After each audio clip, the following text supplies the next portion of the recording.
Log on to patreon.com/Dane Calloway or paypal.me/Dane Calloway to support me, my channel, and my content.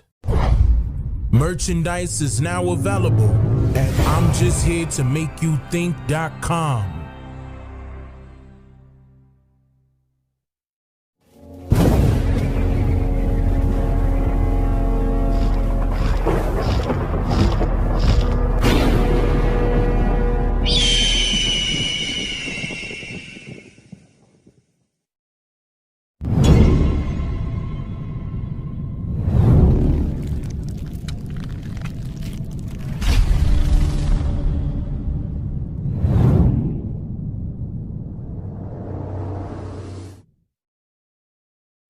Oseo, my brothers and sisters, relatives, spiritual warriors, and free thinkers. Today, I want to begin this segment with you imagining yourself traveling to a different location that you may want to go. But this particular location will be very distant from your current home, meaning that it will be located in a totally different country where the people of that country would speak their native language, which of course will be different from yours. The people of this particular country would look different, think different, and even eat different foods from what you would normally intake back home. Their customs and traditions are also different, along with their dates and times. And even the weather of this place is under different atmospheric conditions from what you would normally experience back home. Imagine that you have never traveled to this place previously, nor even seen or heard of this place before, but you travel to this distant location still in hopes of providing a better present for yourself and maybe a better future for your family. And let me add that in order for you to live there, you will have to learn from scratch a totally new culture and a new way of life, and most importantly, possibly a new trade. In fact, the only way for you to survive in this new location is to learn how to communicate efficiently and effectively enough to conduct trade so that you can now have a job or run a business and begin to somehow make an income in this foreign land. Sounds difficult, doesn't it? I mean, think about it. Even right now, with the availability of the internet and possibly having assistance from foreign interpreters at your expense, realistically, this would in fact be a difficult task for anyone to succeed in without the proper connections. Now, with you cognizant of how difficult it will be for you to do this sort of thing today, think about how complex this sort of thing would be if a person attempted this same exact thing at least 100 or more years ago without having the luxury of advanced technology, which should make you ask some questions. Like, was there ever one universal language? And if so, what was it? What was used for our ancestors to communicate with incoming foreigners that were arriving upon these lands? And how did the English language become the primary language spoken, opposed to the many indigenous languages that already existed here in America? Well, before I reveal the answers to those questions, let's take a look at the so-called history of language and how it became what it is today. Now, there are some people who would equate language and its creation to the Phoenicians, due to the many stories of these same said people being the actual creators of the alphabet. According to the Encyclopedia of Trade from Ancient Times to Present, most of the world's writing systems before the invention of the alphabet were pictograms, such as the Egyptian hieroglyphics. An alphabet is an important cultural innovation that allows easy and therefore potential mass literacy, more accurate record and contract keeping, adaptability to new intellectual concepts, and thus accelerated cultural chains. The Greek, Latin, Hebrew, Arabic, and Cyrillic alphabets all derived ultimately from the Phoenician, end quote. But what is very important to note here is that it also states that the Phoenicians are the ancestors to which all Western alphabets can be traced, but it is not the ancestor of all languages.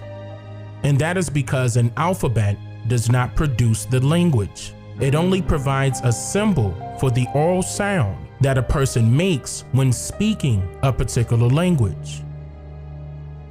The word language is derived from the Latin word lingua, which means the tongue and speech. It is defined in the 1828 Webster's English Language Dictionary as, quote, human speech, the expression of ideas by words or significant articulate sounds for the communication of thoughts, end quote. So, who are the Phoenicians? And why were they so important to the history of language? The Phoenicians knew that language was a very important part of trade. And before they allegedly created the alphabet, people wrote in cuneiform or pictograms, which could transcribe an entire idea versus just one word. This means that someone would have to be very educated, or rather indoctrinated, in order to produce these types of writings. And because they were known for traveling and expanding their trading empire all across Europe and Northern Africa, they knew how important it was to have a simpler means of communication, especially due to their mainland being a port city along the Mediterranean Sea, allegedly located in what is called Lebanon today. And so the Phoenician city of Byblos became an epicenter for trade. According to the Ancient History Encyclopedia, Byblos was the religious capital of Phoenicia, and papyrus was one of its principal articles of trade. For this reason, quote, the Greeks took the name of the city as their word for book, Byblos, and from their word for books named our word for Bible, ta Biblia, which means the books.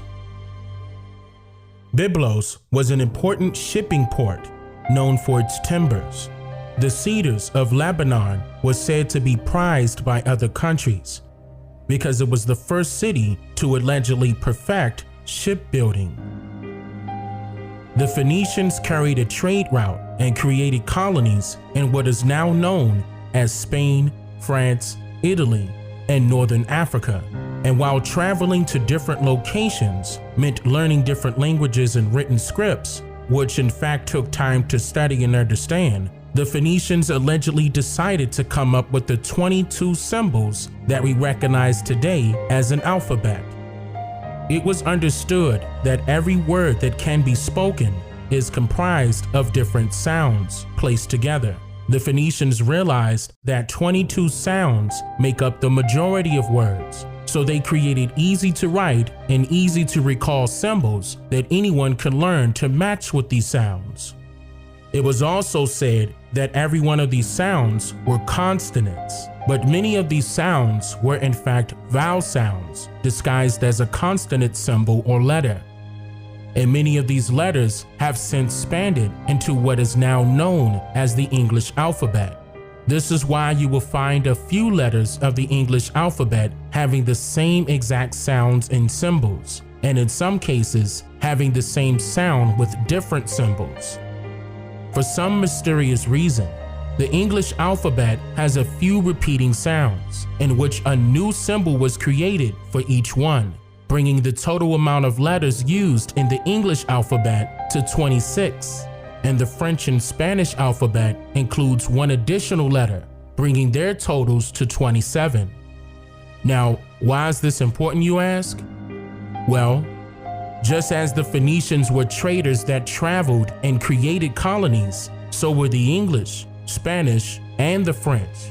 So in other words, all of these languages are in fact trade languages, in which each of these trade languages were eventually passed down from generation to generation over time. But in a more historical sense, these trade languages were better known as pidgin languages. A pidgin language is described today as a language with no native speakers. which is used for business, trade, or commerce. It is the reduced form of a language. But if there were no native speakers, then what language is it reduced from? A lingua franca. A lingua franca, from Italian meaning Frankish tongue, is a language systematically used as a common language to bridge the communication of those people that speak different native languages. English is a dramatic bridge language or a trade language with an added mixture of Spanish words, French words, Greek, Arabic, Latin, and it also heavily incorporates words from the many American Indian indigenous languages that were once spoken upon these lands, now known as the Americas. A lingua franca takes many words and their meanings or ideas and reduces them into a simplified version that could be understood by many. Lingua franca literally means Frankish tongue, a language spoken in Germany that eventually evolved into the language now known as Dutch. What is also very important to note here is that pidgin languages and lingua francas claim to have no native speakers, but that is very far from the truth. The process, which is used to simplify a language, also seeks to reduce the origin of the word spoken. But if you simply follow the word trail based on the sound of a word, the origin of that word usually shows up with a different spelling attached or a very closely related meaning that is often stated with "not to be confused with," etc. Or the origin of that word could be closely related in meaning and just misunderstood. For example, the indigenous word water sounds like water, but this word actually means canoe, which is a boat that sits in the water. So pointing at the canoe in the water and saying water could have been mistaken by a foreigner as the liquid that was surrounding the canoe, and yet it is now our English word for water. Many languages are in fact the same language, hidden behind different spelling and reversed grammar, misunderstood but closely related in meanings, and spoken with different pronunciations and different dialects. So now, this should make you ask some questions, like, how did we as a people begin to take on the English language as our primary language? And how did the English language become the official but yet non-official language of North America, instead of the many indigenous tongues that were spoken before the colonization of this land?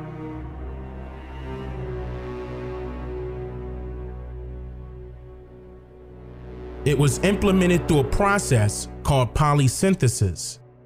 Polysynthesis is comprised of two terms, poly and synthesis.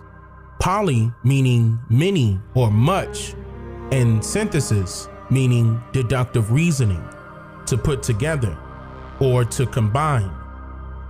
The linguistic definition of this word was coined by a French-American linguist by the name of Peter Stephen Duponceau in the year of 1816.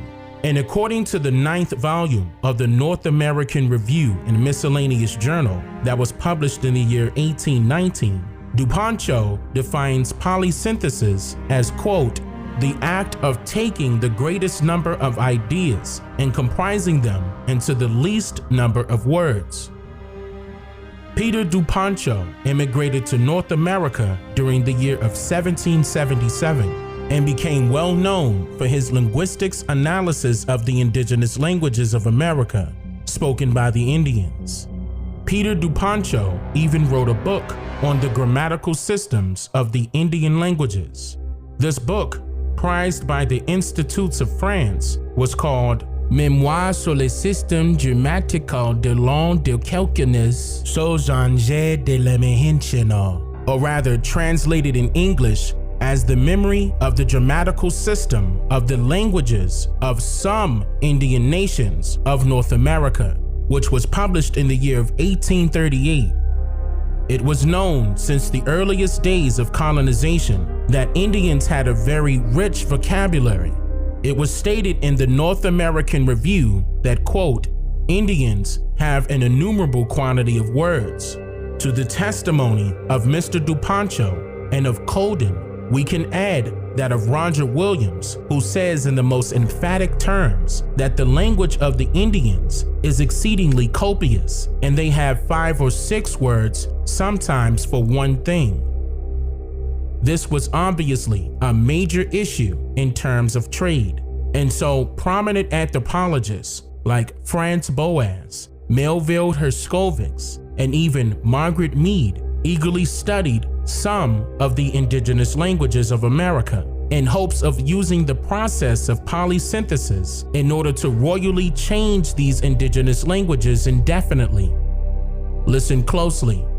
Polysynthesis not only simplifies a language, but it also carries a hidden agenda to systematically alter and even remove a language completely. It was done so in a matter of familiarity. Even nowadays, we as a people do not create new words to convey a slang word or a new word. It's just usually a commonly known word that is used, that somehow finds its way into having an alternate meaning or definition. According to the American Anthropologist Volume 6 that was published in October of 1893, when talking about polysynthesis in English languages, the writer stated, quote, I know by experience how difficult it is for a missionary to convey to the minds of his hearers certain religious ideas. Again and again did I try, when missionary to the Ponca Indians, to find the proper Indian word for kingdom in order to make an even approximate translation of the petition, Thy kingdom come. Anyone who has lived amongst Indians know the worthlessness of adducing modern names, i.e., names of objects introduced among the Indians since the arrival of the white race on this continent, for the purpose of illustrating the construct of an Indian language, end quote. It was also well known by these anthropologists that I mentioned earlier, and even the ones that were in between, that by reducing the amount of words to one's vocabulary will cause a chain reaction that would in turn reduce the amount of ideas one may be able to produce, creating a generalized dumbing down effect on the population, and especially on the students that received this type of education. For example, an American anthropologist and one of the direct students of the famous German descent American anthropologist named Melville Herskovits, a name that you may recall me mentioning on numerous occasions along with presenting his story to everyone in my previous documentaries, by the name of Margaret Mead, speaks about this during an interview on Social Anthropology, American Character, and Primitive Studies that was conducted and produced by Howard Langer in 1959. During this interview with Margaret Mead, she stated that the usage and learning a different language other than the trade language of English is suppressed, and that this is taught to our children at a young age by the systematic usage of polysynthesis. She also shared a very essential example on how it is all done. We train people not to be able to learn foreign languages in the most fantastic way, because what we teach a child is, you see, if you take this pencil here, we teach a child this is a pencil. Now this isn't a pencil. This is an object made of wood and lead, designed for writing, which we call a pencil, and other people call it other things, and other people call it other things, and other people call it other things, and other people call it other things. So, this type of so-called educational training, which has been implemented within our public compulsory educational institutions' curriculums for several years now, successfully ensured that the English language became the primary language of nearly all households throughout America. And as the indigenous languages of the American Indians has since been royally reduced, it must be understood that this form of systematic indoctrination of our children has been unfortunately mutually consented by the descendants of the indigenous people of America, us. The entire purpose of sending our children to school is so that they could participate in the act of industry and trade by getting a good job. Although there are no existing legislators that list English as the official language of the United States, the transition from the indigenous languages that were once spoken to the English language was a systematic effort brought about to ensure business efficiency and that the trade ran more smoothly. On March 3, 1819, Congress passed an act making provision for the civilization of the Indian tribes adjoining the frontier settlements. It is very important to note that the word frontier is, quote, the border or confine of a country that is furthest advanced with a part that fronts an enemy or which an invading enemy meets at front, end quote.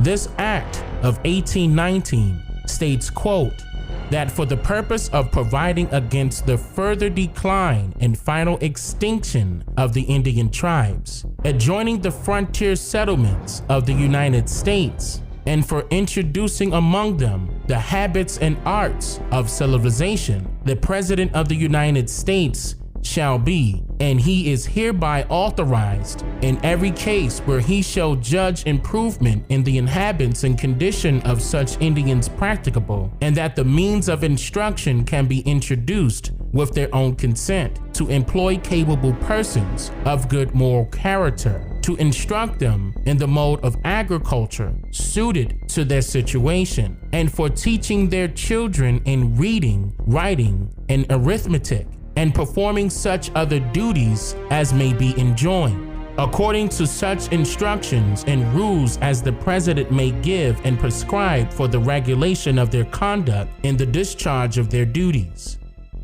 End quote. Those indigenous families that accepted education and employment did so under the guise of civilization. So, where did this idea come from? Well, it could have came in response to the pleas of President Jefferson to the American Indian chiefs upon this land. According to the address made to Indian chiefs by Thomas Jefferson during the early 1800s, pleas were made for the tribes to go into business of trade and industry with the incoming foreigners, stating that those who accepted employment as, quote, cultivators of the earth for the maintenance of their families, those people would be supporting their families better and with less labor. They were assured that by raising stock and bread and by spinning and weaving clothes than by hunting, that more provisions will be provided, and that a woman will clothe more by spinning and weaving than a man by hunting, end quote. Thomas Jefferson also stated that, quote, compared with you, we are but as of yesterday in this land, yet see how much more we have multiplied by industry and the exercise of that reason which you possess in common with us. Follow then our example, brethren, and we will aid you with great pleasure, end quote. So, by sending our children to school and preparing them for the workforce and capitalism and industry, it was thought that we would somehow be excelling to a greater level in life. But this was actually the beginning of slavery here in America for those who were not yet prisoners of war. And we cannot get to this point without adopting a common language that was familiar and foreign at the same time, or so we thought, because there was in fact a universal language of trade already in use. Before interpreters and before foreigners could fully understand the indigenous language upon this land, and before the mixture of German and Indian languages that created English, what was used amongst our ancestors to communicate with incoming foreigners that were arriving upon these lands? The universal language available that was used to conduct trade in America amongst the Indians and foreigners during that time is the same language that is used with babies and young children before they could speak the language of adults. It's the same language used in sports amongst referees and umpires. It is the same language used between a baseball pitcher and a baseball catcher. It's the same language used in secret organizations and amongst law enforcement officials. It is the very same language that you would use if you were somewhere that you could not speak, the language that was commonly understood. This language is known universally as sign language.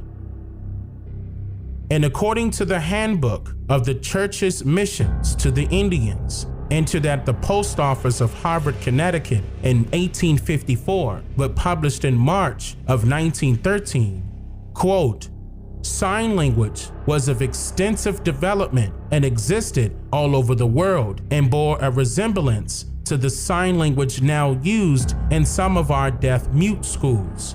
Picture writing the world over probably grew out of sign language, the first stage in development. The second was pictographs, and the third, alphabet. These merge into each other by a slow and gradual process. End quote. It is unfortunate that the sign language is the common language of mainly the deaf and the mute today, and that is no longer widely understood as it was before, when it was used widely amongst those who conducted trade upon these lands. It too is one of the Indian languages that is now in danger of becoming extinct. And some may say for a very good reason, because it has been said that written language and spoken language was developed to hide one's true intent. And when we are focused so much on what is being said or what was written, we just might miss the signs. I'm just here to make you think.